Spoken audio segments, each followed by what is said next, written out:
আসসালামু আলাইকুম ওয়া রাহমাতুল্লাহি ওয়া বারাকাতুহু।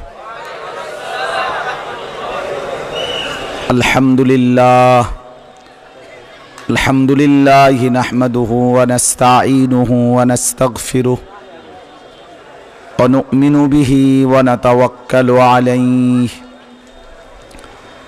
ওয়া নাউযু বিল্লাহি মিন শুরুরি আনফুসিনা ومن سيئات أعمالنا من يهده الله فلا مضل له ومن يضلله فلا هادي له ونشهد أن لا إله إلا الله وحده لا شريك له ونشهد أن سيدنا وحبيبنا ومولانا محمدا عبده ورسوله أما بعد فأعوذ بالله من الشيطان الرجيم بسم الله الرحمن الرحيم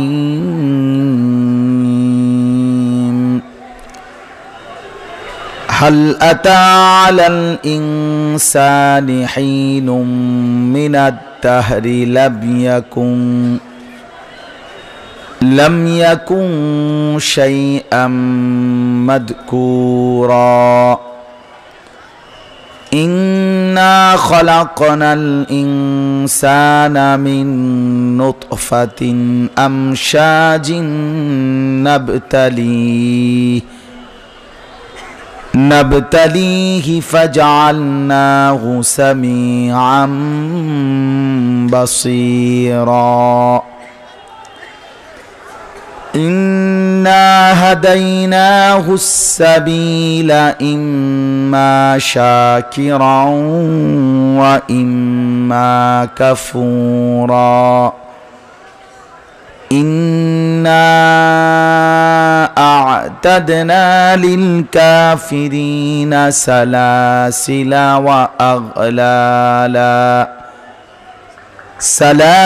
وأغلالا وسعيرا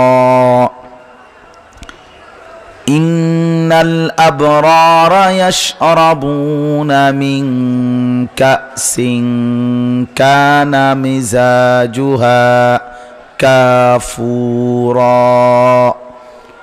صدق الله مولانا العظيم وقال نبينا صلى الله عليه وسلم الكيس من دان نفسه وعمل لما بعد الموت والعاجز من أتبع نفسه هواها وتمنى على الله اللهم صل على محمد وعلى آل محمد كما صليت على إبراهيم وعلى آل إبراهيم إنك حميد مجيد اللهم بارك على محمد وعلى آل محمد كما باركت على إبراهيم وعلى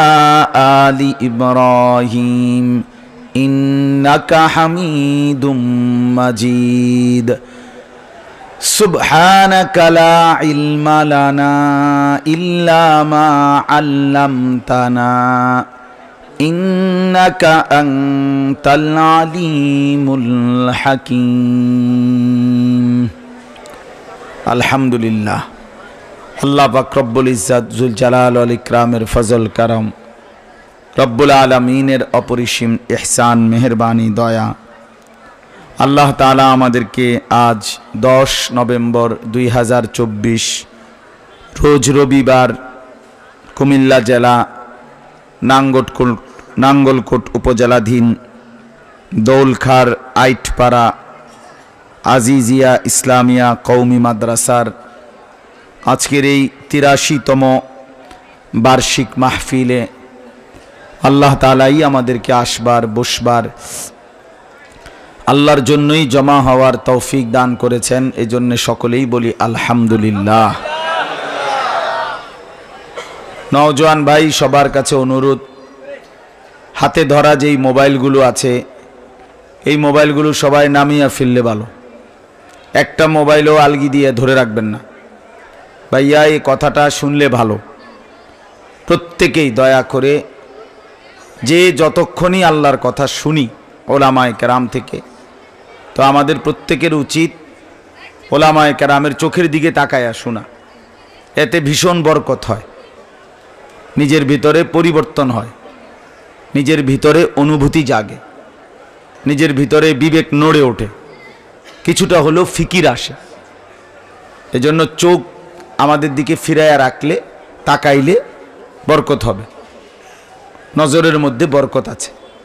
এজন্য দয়া করে হাতে ধরে যে মোবাইল রেকর্ড করতেছিলেন ওটা সব নামায় ফেলেন। আর যে শুনলেন না কথা, সে চলে গেলে ভালো। যে কথাটা মানার শুনলেন না, তো আপনার মতো অভদ্র চলে গেলে ভালো এখান থেকে। এজন্য দয়া করে মেহেরবানি করে, আমি আবারও বলছি, এরপরে আমি কিন্তু যারে দেখবো তারে লক্ষ্য করে ধমক দেব, তখন লজ্জা পাইবে। এই জন্য হাতে ধরে কেউ রেকর্ড করবেন, এমনি শুনেন। মোবাইলে ওয়াজ আলহামদুলিল্লাহ অনেক আছে, ওগুলো অন্য সময় শুনলে হবে, যখন আমরা নাই। এখন তো আমরা আসছি, আরও হজরত ওলামায়ে কেরাম আসছেন, আসতেছেন। বাংলাদেশের প্রখ্যাত বুজুর্গ ওলামায়ে কেরাম আলহামদুলিল্লাহ আজকের এই মাহফিলে আসতেছেন। এটা একটা ঐতিহ্যবাহী মাদ্রাসা, সুপ্রাচীন মাদ্রাসা। এই হিসাবে সবাই মিলে যদি আমরা আন্তরিক হই, দেখেন কি পরিমাণ মুসলমানের সন্তান। যখন নামাজ চলতেছিল এখানে মসজিদে, তো কিছু অপদার্থ ওইখানে দোকানগুলোতে ঘুরতেছে। এই অপদার্থরা কোন দিন বুঝবে? এদের আকল কোন দিন হবে? এই দোকানদারগুলো আল্লাহর কাছে কি জবাব দিবে? এরা কি জবাব দিবে? এরা মুসলমানের সন্তান, মুসলমানকে আল্লাহর কথা, আল্লাহর বন্দিগি থেকে বাধাগ্রস্ত করল। এই জন্য আফসুসের বিষয়। কোরআনুল কারীমের মধ্যে আছে, আল্লাহ তাআলা বলছেন, রিজালুল লা তুলহিহিম তিজারাতুন ওয়ালা বাইউন আন যিকরিল্লাহ ওয়া ইকামিস সালাহ। তারাই মানুষ, তারাই পুরুষ যাদের ব্যবসা এবং বেচা কিনা তাদেরকে আল্লাহর স্মরণ এবং নামাজ ভুলায় না।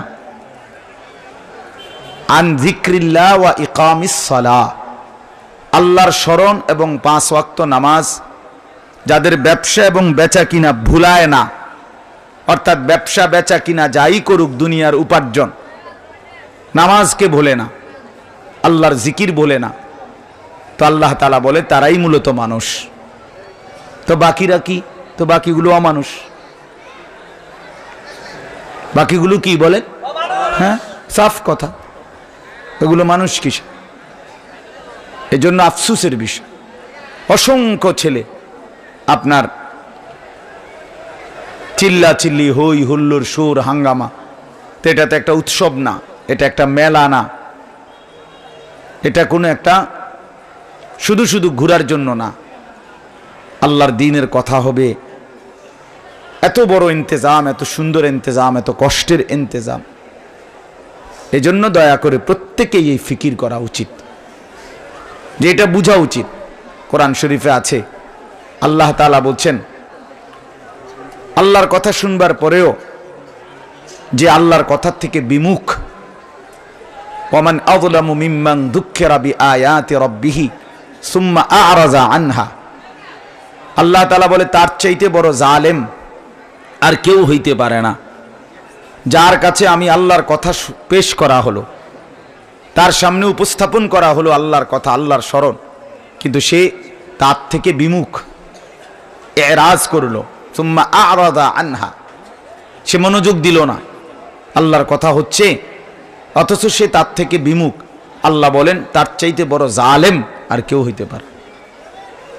এরপরে আল্লাহ তাআলা বলেন, ইন্না মিনাল মুজরিমিনা মুনতাকিমুন, এমন পাপী, এমন জালেম যে আমি আল্লাহর কথাকে আমি আল্লাহর কথার থেকে বিমুখ হলো, আল্লাহ বলেন আমি নিশ্চিত তার থেকে প্রতিশোধ নেব, প্রতিশোধ নেব।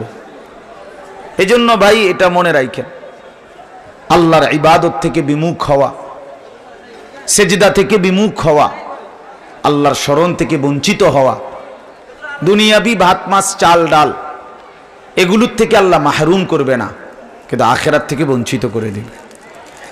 দুনিয়াবি ভাত মাছ চাল ডাল, ওই ভাই জলদি করো, এগুলো যাও জলদি সরাও, এখানে রাখো, এখানে এক পাশে রাখলেই তো হলো। এটা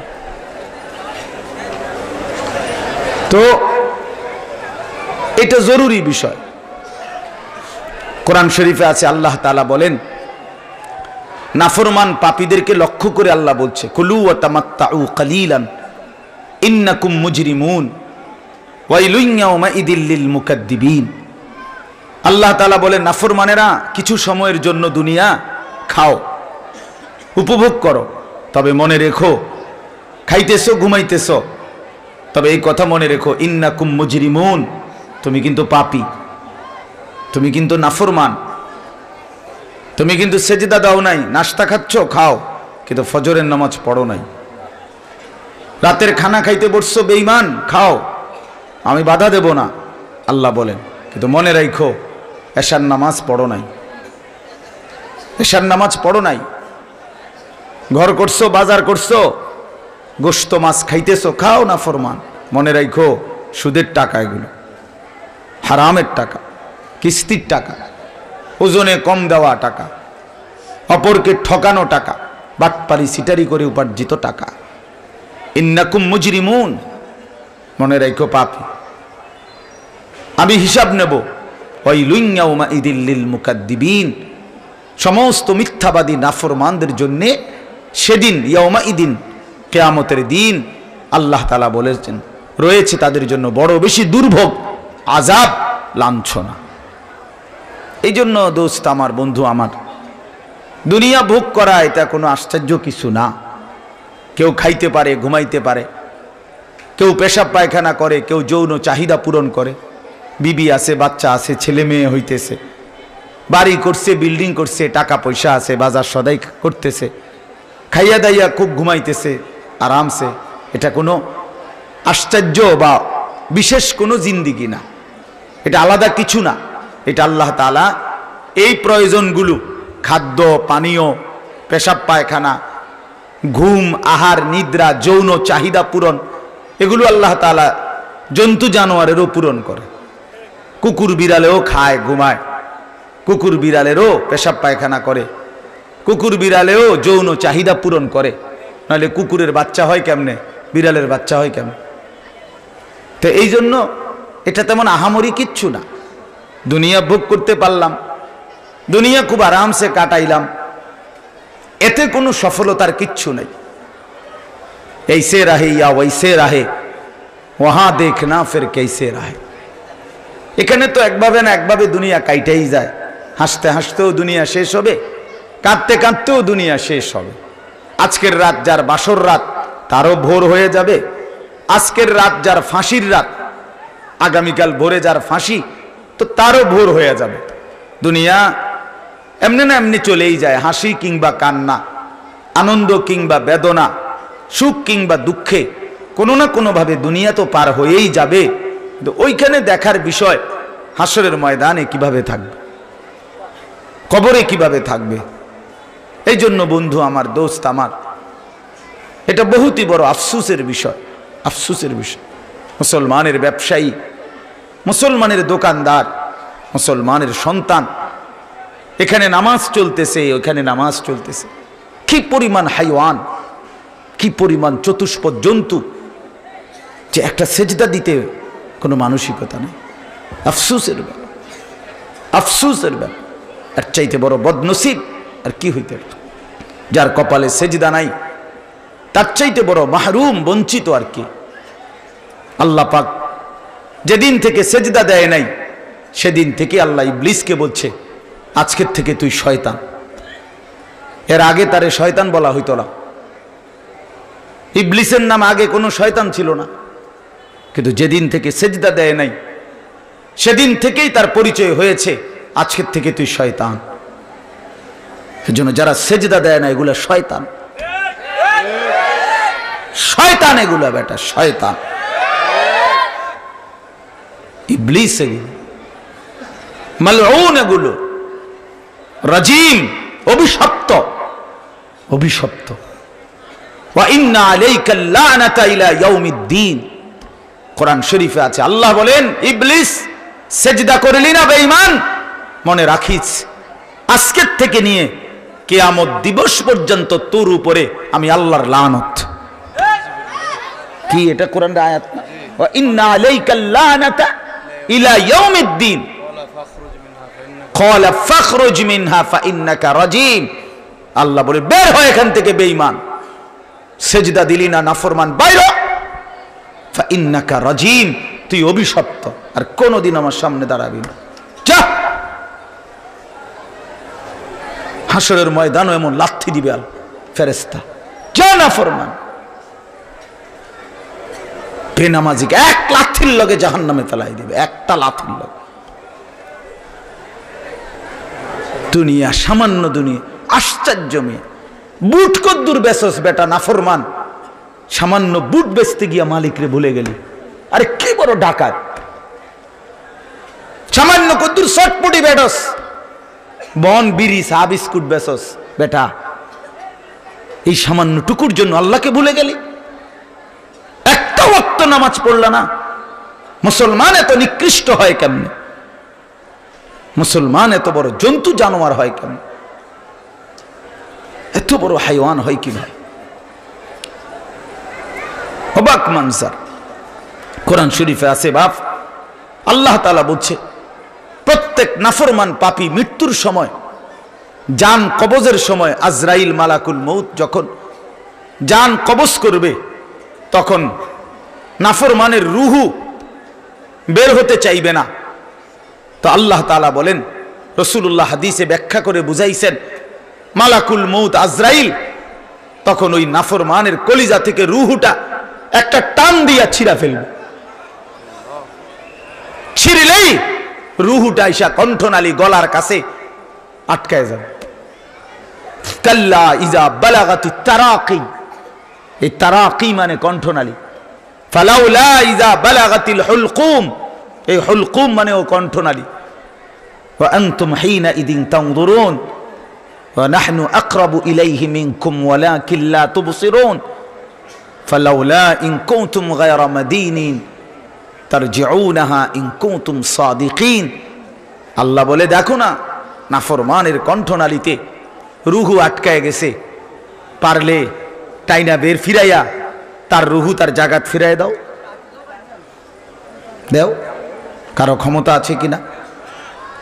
তো আল্লাহ নবী সাল্লাল্লাহু আলাইহি সাল্লাম বলেন, এই নাফরমানের কণ্ঠনালীতে রুহু যখন আটকায় যাবে, বের হতে চাইবে না। মানুষের অনেক সময় গলায় আটকায় যায় খাবার, বের হতে চাইবে না। তা আল্লাহ নবী সাল্লাল্লাহু আলাইহি সাল্লাম বলেন, আজরাইল তখন টাইনা হেসরাইয়া ছিন্ন ভিন্ন করে, টুকরা করে, ছিঁড়া ভিড়া, এরপরে এই রুহুটা বের করে আনবে। এবং আল্লাহ তো কোরআনে সেখানে বলছেন যে এত নির্মম মৃত্যু হলো কেমনে, কেন? ওর মৃত্যুটা এত যন্ত্রণাদায়ক যে তার রুহুটা আজরাইল ছিঁড়া বাইর করলো, টুকরা করে বাইর করলো। কেন এত কষ্ট দিয়া তারে মৃত্যু দিল? তার রুহুটা এত কষ্ট বের করলো কেন? সরাসরি আল্লাহর কসম কোরআনে আছে। আল্লাহ বলেন, কারণ হলো ফালা সাদ্দাকা ওয়ালা সাল্লা, সে আমি আল্লাহকে বিশ্বাস করে নাই, ওয়ালা সাল্লা, এবং নামাজ পড়ে নাই। এজন্য সব বেনামাজি নাফরমানরে বলে দিও যে তোর কলজা ছিঁড়া ফেলবে, তোর রুহু ছিঁড়া টুকরা কইরা তারপরে তুই নাফরমান রে, মৃত্যু হবে। হ্যাঁ, কোরআন শরীফে আছে, জাহান্নামীকে, জাহান্নামী যখন জাহান্নামের আগুনে চিৎকার করবে, ফেরেশতা তখন জিজ্ঞাসা করবে, বেঈমান চিল্লাস কেন? মা সালাকাকুম ফি সাকার, আজ কেন তুই জাহান্নামে আসলি? জাহান্নামে এলি কেন? কে তোকে জাহান্নামে ফেললো? কোন অপরাধের কারণে তুই জাহান্নামে আসলি নাফরমান? ভাইয়া ছেলেরা তোমরাও শোনো মিয়া, তোমরা যারা নামাজ পড়ো না, নিজেরে খুব চালাক মনে করো বাবা, নিজেরে খুব মাতবর মনে করো। একটা মোবাইল টিপতে পারলেই জীবন সার্থক। হ্যাঁ, সারাদিন নারী, নাচ, গান, উলঙ্গ ছবি আর নর্তকী দিবা রাত্রি দেখতে পারলেই জীবন সুন্দর ভাইয়া। আস্তাগফিরুল্লাহ। এটুকু বুঝ নাই, এটুকু আকল নাই। কেন আসলা, কে বানাইলো, কোত্থেকে আসলা, কে পাঠাইলো, এটা কেমন একজন মানুষ? এ তো পাগল না, ছাগল না, এ কুকুর না, বিড়াল না, গরু না, ছাগল না, মানুষ। জলজ্জান্ত একটা মানুষ যদি এতটুকু না বুঝে যে আমারে পাঠাইলেন কে, আমি আসলাম কোথায়, কেন আসলাম, আমি কি করছি, যিনি আমাকে পাঠালেন তিনি আমার কাছে চাচ্ছেন কি, আমি করলাম কি, এর দুর্বিবেক যদি না থাকে, এটা তো পাগল ছাড়া আর কিছু না। এ তো মাতাল, এই জন্তু জানোয়ার ছাড়া আর কিছু না, হাইওয়ান ছাড়া আর কিছু না।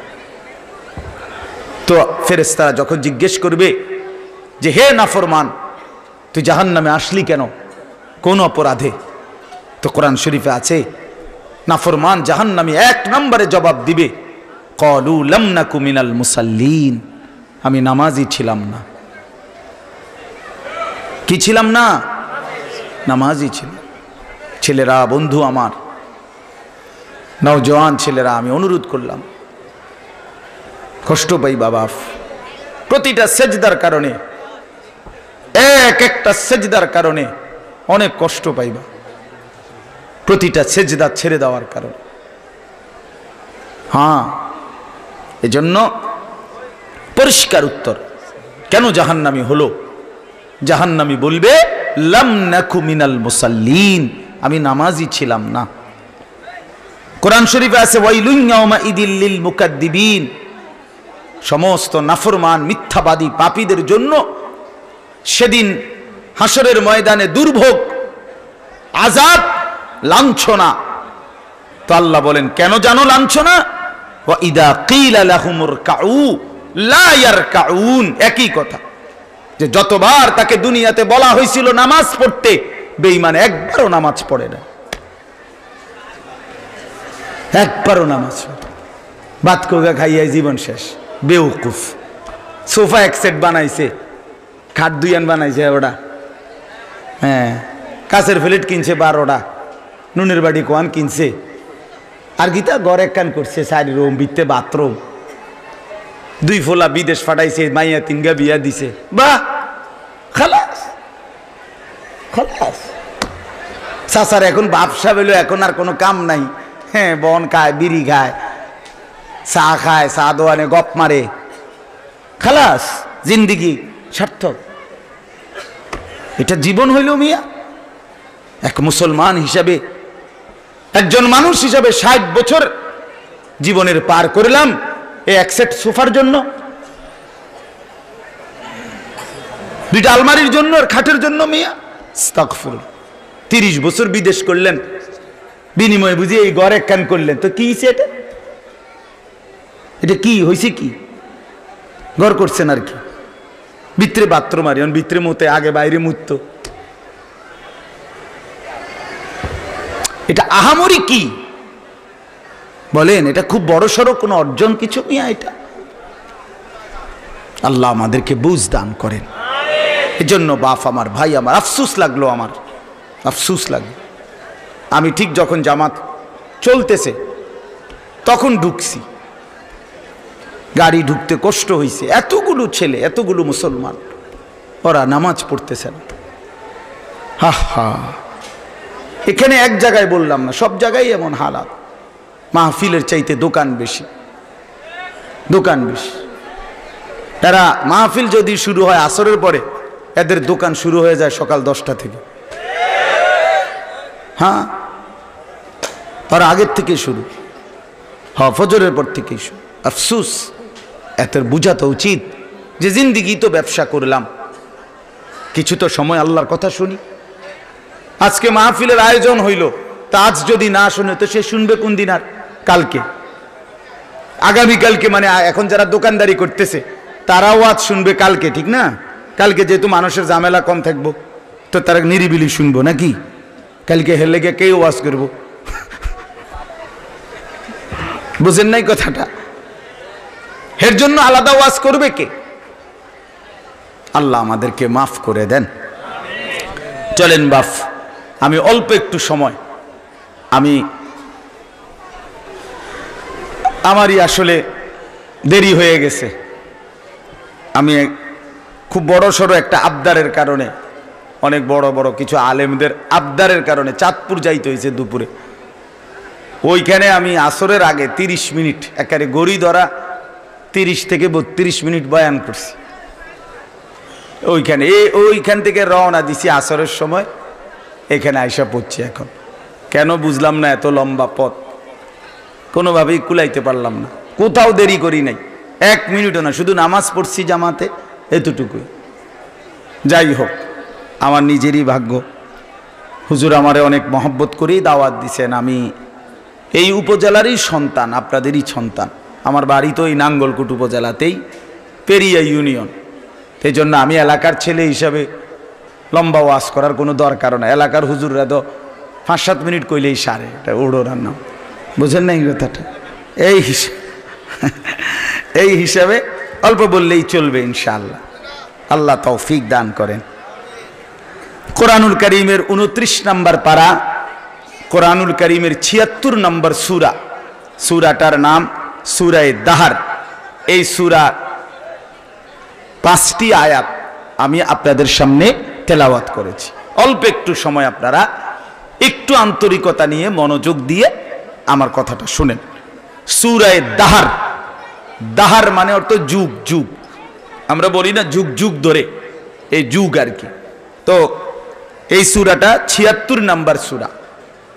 কোরআনুল কারীমের এই সূরাটার একটা বৈশিষ্ট্য হলো, পুরা কোরআনুল কারীমের মধ্যে বিভিন্ন সূরাতে আল্লাহ তাআলা জান্নাতের বর্ণনা, আখিরাতে যে জান্নাত দিবেন সেই জান্নাতের বর্ণনা দিছেন। তবে তন্মধ্যে অত্যন্ত সুন্দর, হৃদয়গ্রাহী, চমৎকার, বিস্তারিত জান্নাতের একটা লম্বা বর্ণনা, জান্নাতি বান্দাকে আল্লাহ তাআলা কিভাবে মেহমানদারি করবে, আপ্যায়ন করবে, জান্নাতি বান্দাকে আল্লাহ তাআলা কি কি সম্মান দান করবে, তার একটা অসাধারণ বর্ণনা, হৃদয়গ্রাহী বর্ণনা এই সূরার মধ্যে আল্লাহ তাআলা করছে। এই সূরায়ে দাহর ছোট্ট সূরা, পুরা সূরাটার মধ্যে 30টা আয়াত। এই 30 আয়াতের মধ্যে আল্লাহ তাআলা বেশি অংশ জান্নাতের বর্ণনা দিয়েছেন। আমাদের প্রিয় নবী সাল্লাল্লাহু আলাইহি ওয়াসাল্লাম, নবীজির উপরে যখন এই সূরাটা নাজিল হয় যেদিন, তখন নবীজি সাল্লাল্লাহু আলাইহি সাল্লামের সামনে কয়েকজন সাহাবী বসা ছিলেন। নবীজি তাদের সাথে বিভিন্ন দ্বীনি বিষয়াদি নিয়ে কথা বলতেছিলেন। এই সময় জিবরাইল আলাইহিস সালাম আসছেন। আল্লাহ নবী সাল্লাল্লাহু আলাইহি ওয়াসাল্লামের কাছে হযরতে জিবরাইল আলাইহিস সালাম যখন কোরআন নিয়ে আসতেন নাজিল করতে, তখন রাসূলুল্লাহ সাল্লাল্লাহু আলাইহি সাল্লামের চেহারা মোবারক ভিন্ন রকম হয়ে যেত। সাহাবীরা দেখলেই বুঝতেন যে জিবরাইল আসছে, মানে চেহারার অবস্থা দেখলেই বুঝতেন চেহারা ভিন্ন রকম হয়ে যায়।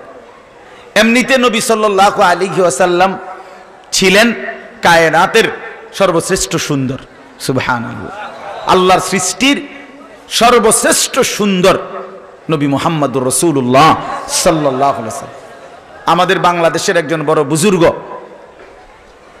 হযরত মাওলানা মুফতি আবু সাঈদ দামাত বারাকাতুহুমুল আলিয়া, ঢাকা ফরিদাবাদ মাদ্রাসার প্রধান মুফতি, অনেক বড় বুজুর্গ, বাংলাদেশের অসংখ্য ওলামায়ে কেরাম তাদের শায়েখ উনি। তো উনার বয়ানে আমি শুনছি সরাসরি, হযরত বলছেন আল্লাহ তাআলা ইউসুফ আলাইহিস সালামকে আল্লাহর সৃষ্টির অর্ধেক সৌন্দর্য দান করছেন, আর বাকি সমস্ত সৃষ্টি জগৎকে বাকি অর্ধেক সৌন্দর্য দান করছেন, আর একা নবী সাল্লাল্লাহু আলাইহি সাল্লামকে, একা বন্ধু মুহাম্মদকে পুরা সৌন্দর্য দান করছেন। সবটা সুন্দর তিনি একসাথে। আচে খুবা হামাদারন তু তনহা দারি, হুসনে ইউসুফ দমে ঈসা ইয়াদে বাইদাদারি। কবি বলেন ১৬ লাখ আম্বিয়া আদম আলাইহিস সালাম থেকে নিয়ে সমস্ত নবী এবং রাসূলের যত বৈশিষ্ট্য, যত গুণাবলী, যত সৌন্দর্য, হে আল্লাহর নবী, যদি আপনার মাঝে তালাশ করি তো আপনার মাঝে সবটা একসাথেই খুঁজে পাই। তু তানহা দারি, আপনি একাই সব, আপনি একাই পুরাটা। তো আল্লাহর নবী সাল্লাল্লাহু আলাইহি ওয়াসাল্লাম এমনিতেই অসম্ভব সুন্দর ছিলেন, সর্বোচ্চ সুন্দর। তো যখন ওহী নাজিল হইতো তো নবী সাল্লাল্লাহু আলাইহি সাল্লামের পবিত্র চেহারা মোবারক আরো বেশি লাল, একদম রক্তিম চেহারা হয়ে যাইত। হযরত ওমর রাদিয়াল্লাহু তাআলা আনহু বলেন, মনে হতো যেন আনার যে আনার চেনেন না, ভিতরে যে সবুজ সবুজ রং, কিরকম? মাশাআল্লাহ। তো এই লাল রঙের আনার, বলতো যে আনার যেন চিপ্পা, আনারের রস যেন আল্লাহ নবী সাল্লাল্লাহু আলাইহি সাল্লামের চেহারা মোবারকের মধ্যে ঢেলে দেওয়া হয়েছে, এমন লাল হয়ে যেত চেহারা। আল্লাহ নবী সাল্লাল্লাহু আলাইহি সাল্লামের এই চেহারা দেখলেই বুঝতেন সাহাবীরা ওহী আসছে, মানে জিবরাইল আসছে, কিছু না কিছু এখন কি হবে, নাজিল হবে। তো নবী সাল্লাল্লাহু আলাইহি সাল্লাম এভাবে সাহাবীদেরকে নিয়ে বসে কথা বলতেছিলেন। নবীজি সাল্লাল্লাহু আলাইহি সাল্লামের সামনে এই যারা বসে আছেন ওদের মধ্যে একদম সামনে একজন সাহাবী বসা ছিলেন। উনি ছিলেন একদম কালো চেহারার অধিকারী, রজুলুন আসওয়াদ, কালো চেহারার হাবশি সাহাবী, প্রচন্ড কালো চেহারা, সহজ সরল সাহাবী সামনে বসা ছিলেন। তো আল্লাহ নবী সাল্লাল্লাহু আলাইহি সাল্লামের উপরে ঠিক ওই সময়ে জিবরাইল আলাইহিস সালাম এই সূরাটা 29 নম্বর পারা 76 নম্বর সূরা, সূরা দাহার, এই সূরাটা নাজিল করছেন। জিবরাইল নাজিল করে চলে গেলেন। আল্লাহ নবী সাল্লাল্লাহু আলাইহি সাল্লাম এই তৎক্ষণাৎ উপস্থিত সাহাবীদেরকে, এই যারা বসা ছিল যে কয়জন, ওনাদের সামনে এই সূরাটা তেলাওয়াত করে শুনাইলেন। তো সূরাটা যখন তেলাওয়াত করছে তখন ওই যে বললাম এই সূরার মধ্যে জান্নাতের অসম্ভব সুন্দর বর্ণনা আল্লাহ তাআলা বড় বিস্তারিত করে জান্নাতের হৃদয়গ্রাহী বর্ণনা আল্লাহ তাআলা এখানে পেশ করছেন, যে জান্নাত কেমন হবে, কেমন সৌন্দর্য হবে, কত বড় হবে, জান্নাতের এক একটা পানীয় কিরকম হবে, এই সবটা বর্ণনা আল্লাহ তাআলা এখানে করছেন বড় বেশি সুন্দর, বড় বেশি মজাদার, বড় বেশি আকর্ষণীয় করে। তো নবীজি যখন এটা পড়লেন তো উপস্থিত সাহাবীরা যে শুনলো, এই যে সামনে বসা যেই কালো সাহাবীটা, সহজ সরল সাহাবী, সাদা সিধা সাহাবী, উনি এই জান্নাতের বর্ণনা শুইনা জান্নাতের আগ্রহে একটা চিৎকারে দিছে, এক চিৎকারে ওইখানেই জীবন দিয়া ইন্তেকাল করছে রাসূলুল্লাহ সাল্লাল্লাহু আলাইহি ওয়াসাল্লামের কদমের সামনে। निकल जाए दम तेरे कदमों के नीचे, यही दिल की हसरत, यही दिल की आरजू है। আল্লাহর প্রিয় বান্দাদের কথা হয় এমন, আল্লাহর প্রিয় বান্দা আশেক বান্দা হয় এমন যে হে মাওলা, আপনার ভালোবাসা মহব্বতে আপনার কদমের নিচে জীবন দিয়ে দিলাম, এই ছিল আমার জীবনের তামান্না, এই ছিল জীবনের আরজু।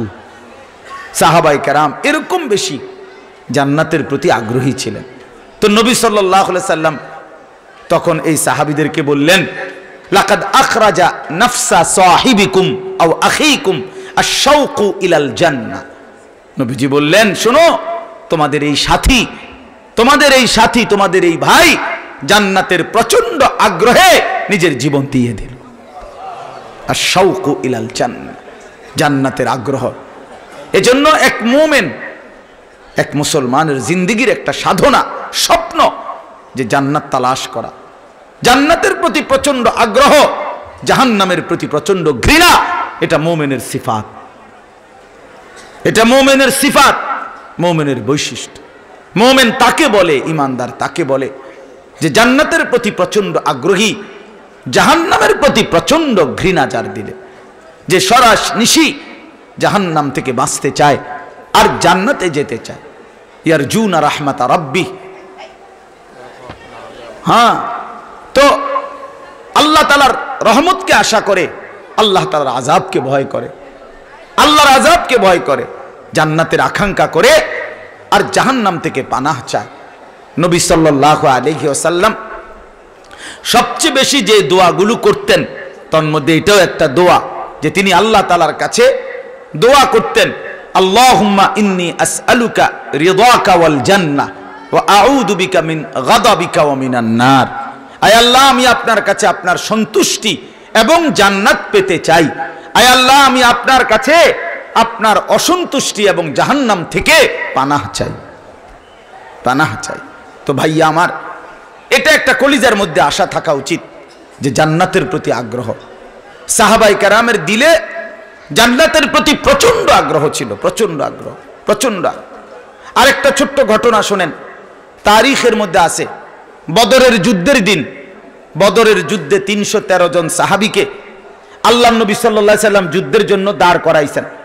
এই দাঁড় করাইবার পরে যুদ্ধ শুরু, আল্লাহ নবী অনুমতি দিয়েছেন যুদ্ধ শুরু করতে। এই শুরু করেই যখন যুদ্ধ শুরু হয়েছে, তো রাসূলুল্লাহ সাল্লাল্লাহু আলাইহি ওয়াসাল্লাম সাথে সাথে সাহাবীদের দিকে লক্ষ্য করে বললেন, ওয়াসারিউ ইলা মাগফিরাতিম মির রাব্বিকুম ওয়া জান্নাতিন আরদুহাস সামাওয়াতু ওয়াল আরদ। আমার সাহাবীরা জলদি আসো, দৌড় লাগাও, আল্লাহর মাগফিরাত, ক্ষমা এবং আসমান জমিন প্রশস্ত জান্নাত গ্রহণ করো। তার মানে আমার সাহাবীরা আল্লাহর জন্য জীবন কুরবানি করো, জিহাদ ফি সাবিলিল্লাহর জন্য যুদ্ধের ময়দানে জীবন দিয়ে দাও, জান্নাত বুঝে নাও। জান দাও, জান্নাত নাও। হ্যাঁ, ফিলিস্তিনের সমস্ত মুজাহিদ, ওরা কেউ মরে না, ওরা জান্নাত বুঝে নিচ্ছে। হ্যাঁ, প্রতি ফোঁটা খুন ঝরছে, জান্নাতের দরজা খুলছে, জান্নাতের দরজা খুলছে। হ্যাঁ ভাইয়া, ইমানের জিন্দিগি, শাহাদাতের জিন্দিগি, আল্লাহর জন্য জীবন দেওয়া জিন্দিগি, তার চাইতে বড় কামিয়াব জিন্দিগি আর কিছুই হইতে পারে না, আর কিছুই হইতে পারে না। এর চাইতে বড় পাওয়ার কি বাপ? এক মুসলমান হয়ে আখিরাতে চিনলাম না, আল্লাহকেই চিনলাম না, আহা, জান্নাতের কোনো স্বপ্নই দেখলাম না, শুধুমাত্র তামাশা তামাশা, শুধুমাত্র খেলাধুলা, রং তামাশা, ফুর্তি। বয়স্ক মুরব্বীরা শুধু দুনিয়ার কতটুকু হইল না হইল হিসাব, আর নওজোয়ান শুধু অশ্লীলতার, বেহায়াপনার, অসভ্যতার, নোংরামির মধ্যে ডুবে থাকা। আরে ভাইয়া, তো আখিরাত কার জন্য? জান্নাত কার জন্য? রাসূলুল্লাহ সাল্লাল্লাহু আলাইহি সাল্লাম 23 বছর তাইলে কার জন্য কাঁদলেন? 23 বছরে 30 পারা কোরআন আল্লাহ তাআলা তাহলে কার জন্য নাজিল করলেন? আমাদের যদি কারোই আগ্রহ না হয়। কোরআন শরীফে আছে বাপ, আল্লাহ তাআলা বলেন, ফাবি আইয়ি হাদিসিম বাদাহু ইউমিনুন। সাংঘাতিক কথা এটা, আমার কলজা শুদ্ধা কাঁপে কোরআন শরীফের এই আয়াত পড়লে, এই কথা এটা বললে। আল্লাহ বলছেন, 23 বছরে বান্দা আমি আমার বন্ধুর মাধ্যমে 30 পারা কোরআন নাজিল করলাম, আমার সর্বশ্রেষ্ঠ কথাগুলো তোমাদের জন্য বললাম, এই কায়নাতের সবচেয়ে দামি কথা আমি তোমাদের জন্য দিলাম, আমার সর্বশ্রেষ্ঠ রাসূল আমি তোমাদেরকে দিলাম। ফাবি আইয়ি হাদিস, আল্লাহ বলতেছে বান্দা, এর চাইতে দামি আর কোন কথা বললে, আর কোন কিতাব নাজিল করলে তুমি আমার উপরে ঈমান আনতা, আমার কথা বিশ্বাস করতা? আর কেমনে বললে? আর কেমনে বললে? যুবক বলো, নওজোয়ান, তোমার মালিক তোমারে আর কতবার আকিমুস সালাহ, আকিমুস সালাহ, আকিমুস সালাহ কোরআনে পৃষ্ঠার পর পৃষ্ঠা বলল, কতবার বললে তুমি নামাজ পড়তা? ইত্তাকুল্লাহ, ইত্তাকুল্লাহ, ইত্তাকুল্লাহ, ইত্তাকুল্লাহ। কোরআনে আল্লাহ পৃষ্ঠার পর পৃষ্ঠা বলছেন, বান্দা গুনাহ ছাড়ো, গুনাহ ছাড়ো, গুনাহ ছাড়ো, গুনাহ ছাড়ো, জাহান্নাম থেকে বাঁচো, ফাত্তাকুন নার ওয়াত্তাকুন নার।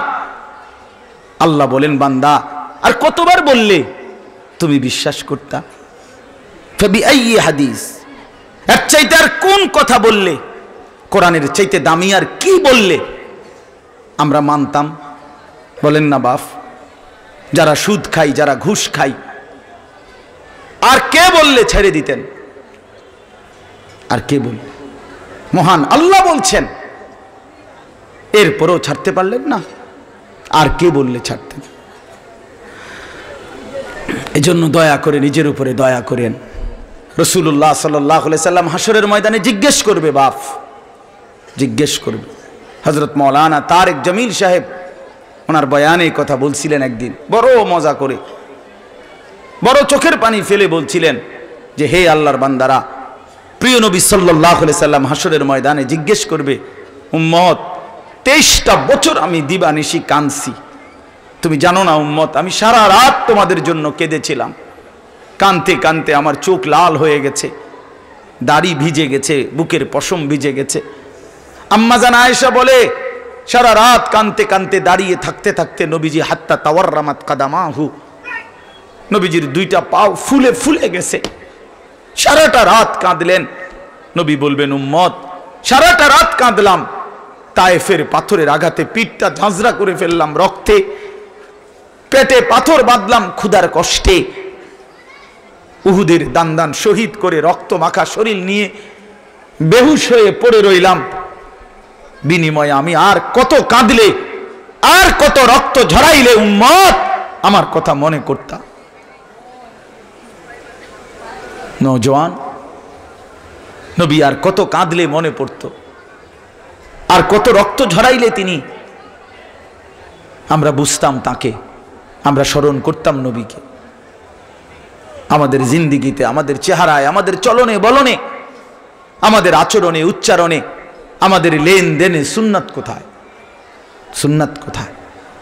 আমাদের ব্রাশ কারো ভুল হয় না, আমাদের মেসওয়াক কারো মনে থাকে না, আমাদের ডাইনিং টেবিল কারো ভুল হয় না, আমাদের দস্তরখান কারো মনে পড়ে না। কি ভাই বলেন ভাই, ইনসাফের সাথে বলেন।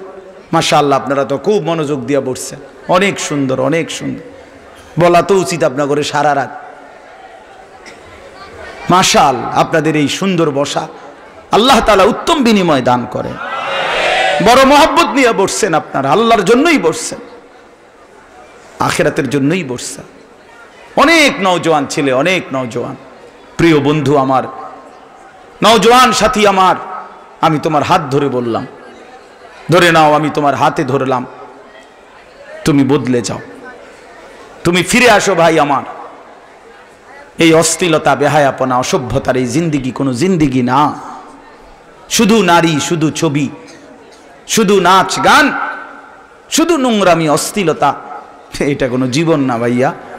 নারীর প্রতি যদি আগ্রহ, এটা নিষেধ না, নারীর প্রতি আকর্ষণ আল্লাহর দান। যুয়্যিনা লিন-নাসি হুব্বুশ শাহওয়াতি মিনান নিসা, আল্লাহ বলেন প্রত্যেক মানুষের দিলে নারীর প্রতি আকর্ষণ আমি দিয়েছি, কিন্তু সেই আকর্ষণ বৈধভাবে পূরণ করার জন্য হালাল স্ত্রীর ব্যবস্থা আমি রেখেছি। তুমি নষ্ট হইবা কেন? চরিত্রহীন হইবা কেন? এ তো এমনি আমি আল্লাহ ব্যবস্থা রাখছি। এই পৃথিবীতে যদি স্বামী স্ত্রীর মিলন না হতো, তো পৃথিবীর এই মানব প্রজন্ম এই পর্যন্ত আসতো? তো এটা কমন বিষয় ভাইয়া।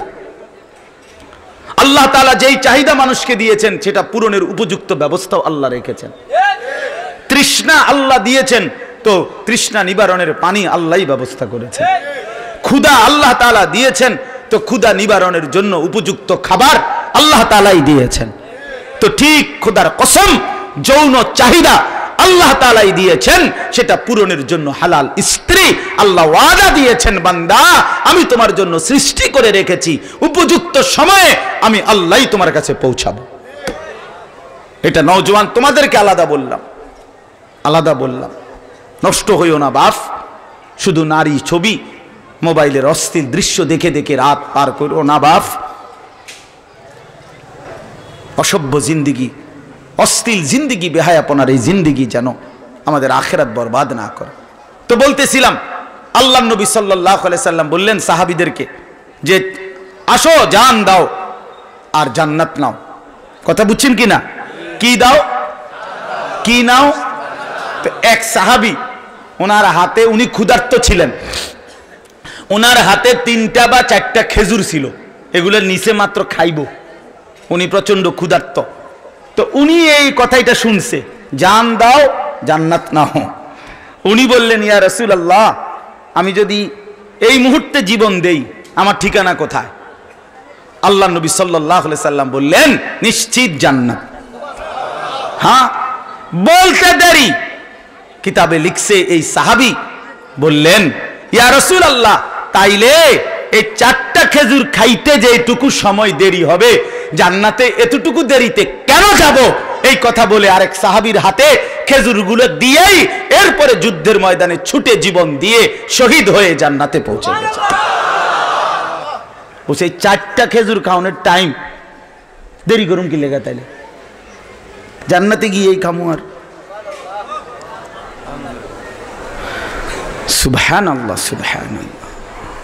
হ্যাঁ, এজন্য আল্লাহ তাআলা কোরআনুল কারীমের মধ্যে বারবার বলছে, বান্দা তোমাদের জন্য জান্নাত, মুত্তাকিদের জন্য জান্নাত।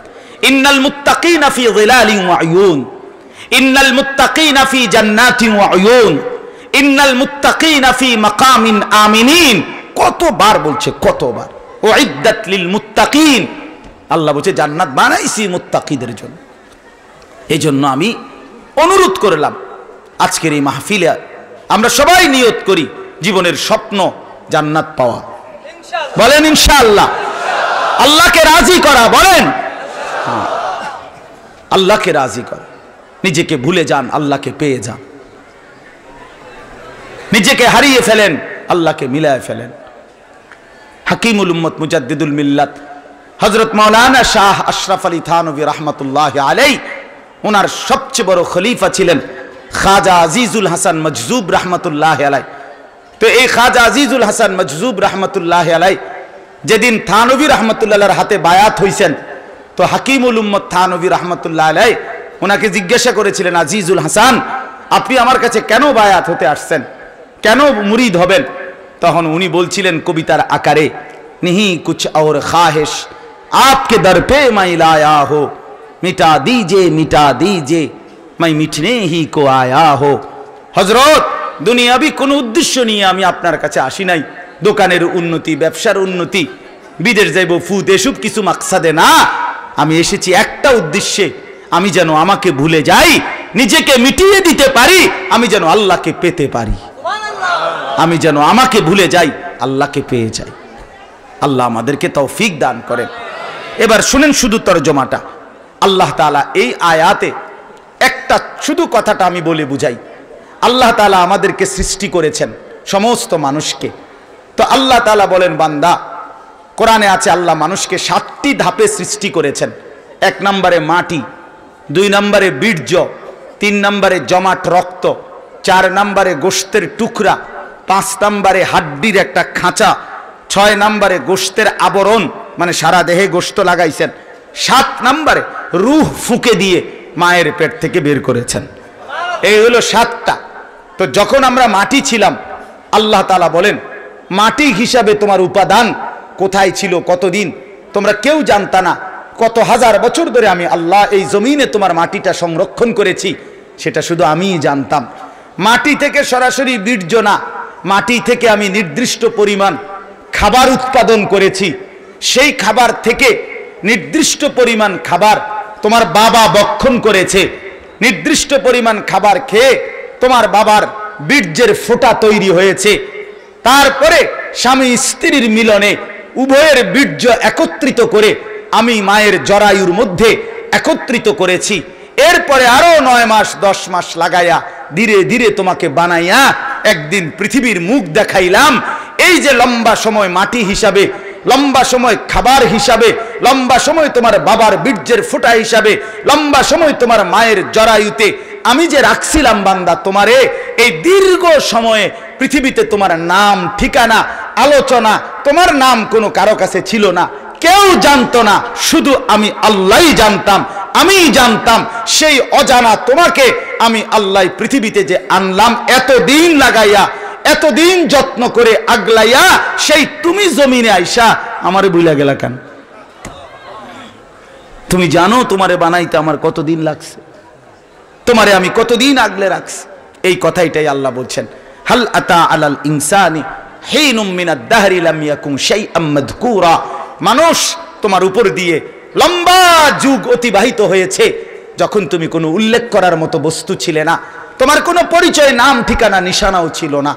ইন্না খালাকনাল ইনসানা মিন নুতফাতিন আমশাজ।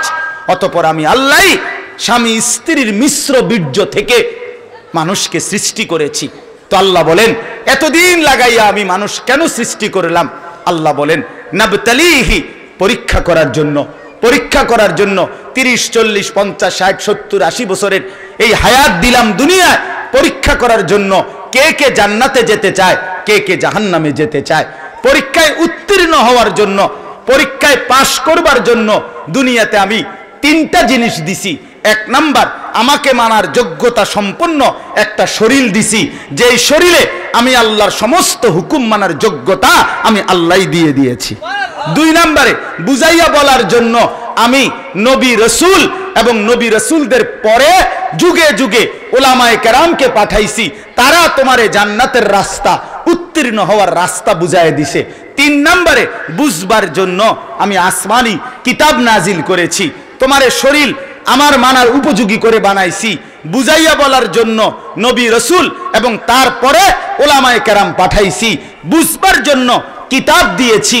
এরপরে আল্লাহ বলেন ইন্না হাদাইনাহুস ফাজআলনাহু সামিআম বাসীরা, আমি আল্লাহ মানুষকে কান দিলাম, চোখ দিলাম, মানে সারা দেহ দিলাম আমার বন্দেগীর জন্য। ইন্না হাদাইনাহুস সাবিলা, পথ বলে দিলাম, পথ প্রদর্শকের মাধ্যমে, কিতাবের মাধ্যমে। এবার আমি শুধু দেখতে চাই ইম্মা শাকিরান ওয়া ইম্মা কাফুরা, কে কে আমার অনুগত আর কে কে আমার অবাধ্য। খালাস, এই কথা শেষ। কাজেই আপনারা একটা কথা শুধু মনে রাখবেন যে আমাদের প্রত্যেককে আল্লাহ তাআলা আল্লাহকে মানার পুরা যোগ্যতা আমাদের শরীরের মধ্যে দিছেন কিনা বলেন? আমার যদি কোমর বাঁকা না হয়, এরপরে যদি বলতো রুকু করো, তাইলে না অন্যায় হইতো। আমার হাঁটুই ভাঙ্গে না, কোনোই নিচের দিকে যায় না, আমি নিচের দিকে যাইতারি না, তো এরপরে যদি বলতো সেজদা করো, তাইলে না এটা জুলুম হইতো। ঠিক কিনা বলেন? তাহলে আমার শরীরে আল্লাহ পাক সমস্ত হুকুম মানার যোগ্যতা দিয়েছেন এবং আমাকে বুঝাইয়া বলার জন্য নবী রসুলের পরবর্তী উলামায়ে কেরাম দিয়েছেন, বুঝবার জন্য কিতাব দিয়েছেন। এবার আমি নষ্ট হব কেন? আমি বরবাদ হব কেন বলেন? আমরা কেন পথহারা হব? আমরা কেন জাহান্নামী হব? অতএব আপনাদের কাছে অনুরোধ, আপনাদের দেহে আল্লাহকে মানার পুরা যোগ্যতা আছে। আপনাদেরকে যুগে যুগে উলামায়ে কেরাম বুঝাইয়া বলতেছে আসমানি কিতাব আছে। অতএব কোনোভাবেই আল্লাহর নাফরমানি করে নিজের আখিরাত বরবাদ করবেন না। বলেন ইনশাআল্লাহ, বলেন ইনশাআল্লাহ, বলেন ইনশাআল্লাহ। হুজুরে দিবে, হুজুরে দিবে, হুজুরে দিবে, জি ইনশাআল্লাহ। অতএব দয়া করে, মেহেরবানি করে আপনাদের কাছে আমি বিনীত অনুরোধ করলাম। আল্লাহ তাআলা বলেন আমি কিন্তু অবাধ্য আর নাফরমানদের জন্য ইন্না আ'তাদনা লিল কাফিরিনা সালাসিলা ওয়া আগলালান ওয়া সাঈরা, আমি অবাধ্য নাফরমানদের জন্য আখিরাতে আগুনের শিকল, আগুনের বেড়ি এবং জাহান্নামের আগুন রেডি করে রাখছি। ইন্নাল আবরারা ইয়াশরাবুনা মিন কাসিন কানা মিজাজুহা কাফুরা, আর আমার অনুগত, আমার আনুগত্যশীল বান্দাদের জন্য আখিরাতে জান্নাতের সর্ব উৎকৃষ্ট শরাব আমি আল্লাহ রেডি করে রাখছি। আল্লাহ বলে আইসো বান্দা, আখিরাতে ফিডা লাগলে ফিডাও দেবো, আপ্যায়ন লাগলে আপ্যায়নও দেবো। হ্যাঁ, তখন টের পাইবা তোমার পুরা জিন্দেগির হিসাব আমি বুঝাইয়া দেব যার যার প্রত্যেকের। কাজেই দয়া করে জিন্দেগি নষ্ট না করি, নিজেদের বরবাদ না করি। আল্লাহ তাআলা আজকের এই সুন্দর মাহফিল ভরপুর কবুল করেন। নওজোয়ান ভাই অনুরোধ, এতটা সুন্দর করে জমে বসছেন, উঠেন না কেউ, মেহেরবানি করে। আমি মুসাফা করব না কারোর সাথে, আমি অনেক দূর মাহফিলে যাইতে হবে। আল্লাহর ওয়াস্তে আমারে কেউ কষ্ট দিয়েন না। ওলামায়ে কেরাম হুজুর অনেক বড় বুজুর্গ, আমাদের অনেক অনেক শ্রদ্ধেয়, বিশ্বাস করেন অনেক শ্রদ্ধেয়, বাংলাদেশের শীর্ষ বুজুর্গ ওলামায়ে কেরামের একজন, বাংলাদেশের অনেক বড় মাপের আলেমে দ্বীন হযরত ইনশাআল্লাহ আপনাদের সামনে কথা বলবেন। আপনারা এরপরে আরো ওলামায়ে কেরাম কথা বলবেন। মেহেরবানি করে আল্লাহর ওয়াস্তে উঠাউঠি না করে আপনারা সবাই বসবেন। আজকের এই মাহফিলে আমাদের সুলতানুল ওয়াইজিন আল্লামা খালেদ সাইফুল্লাহ আইয়ুবী দামাত বারাকাতুহুম বয়ান করবেন। আরো ওলামায়ে কেরাম আপনারা উঠাউঠি, এই দোকান টোকান এগুলা বুট বাদাম এটি কালকেও বেচা হইব, বন বিড়ি এগুলা থাকবো বাবা, এটি এত সকাল শেষ হইতো, এটি শক্ত কাজে এগুলো আপনি টেনশন করে এটি যাইতো না। আপনি এখানে বসেন কুদ্দুর, ঠিক আছে না? ইনশাআল্লাহ আল্লাহ তাআলা সবাইকে তৌফিক দেন, উত্তম ভাবে কবুল করে নেন, আমিন।